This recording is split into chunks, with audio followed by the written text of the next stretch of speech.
I think it might be time we go ahead and delete these social media apps. Like, I really think it is time. Have y'all seen this? The FBI arrested this man because he supposedly made a threat towards Pam Bondi about putting a $45,000 bounty on her head. And they didn't really say anything more than that. As someone who was recently doxxed and went to the police, I was told unless they gave a specific time, date, weapon, there was nothing I could do. I couldn't press charges. I couldn't say that these people are threatening my life, yada, yada, yada, yada, yada. It had to be extremely specific. And there were some very specific threats that I was able to file charges on. But as far as like the hundreds and hundreds and hundreds of thousands of emails, text messages talking about they were going to lynch me, hang me, make me a tree necklace, etc., etc., etc., those are not considered threats, apparently, in the eyes of the law. Not a threat. Not a threat. We're going to come to your house. We're going to lynch you. Not a threat.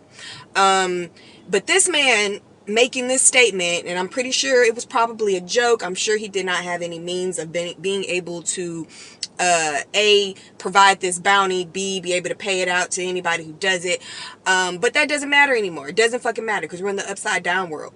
And I'm old enough to remember when Obama became president, the MAGAs now, who were the Tea Party then, were running around here with all sorts of like sniper targets on pictures of Obama, literally threatening to kill him, saying he needs to be hung, running around here with life-size effigies of this man with a noose around his neck. Those weren't threats. That was freedom of speech. Those are all freedom of speech. Wasn't a threat at all.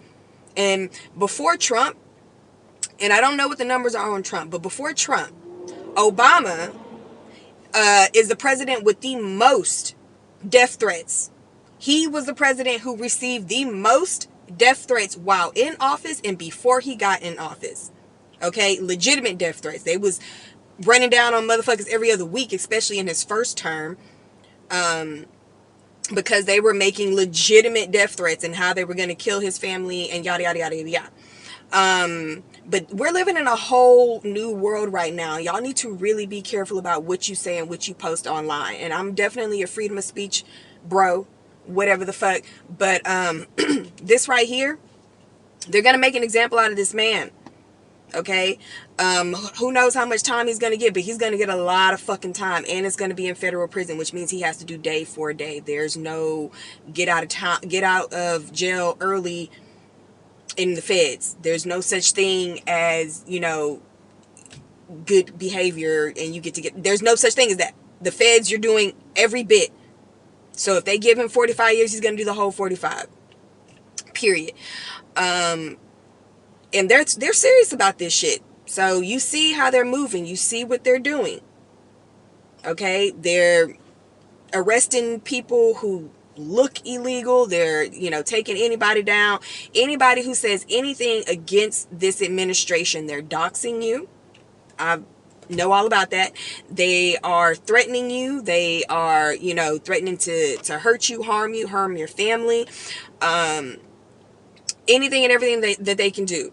I had these people, not only was I doxxed, but they, doxxed family members of mine. They were trying to get my kid kicked out of his college, calling his college and shit. I mean, just all the absolute insane, crazy ass shit that you could think of. These people were doing it.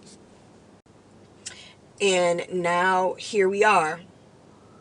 Okay?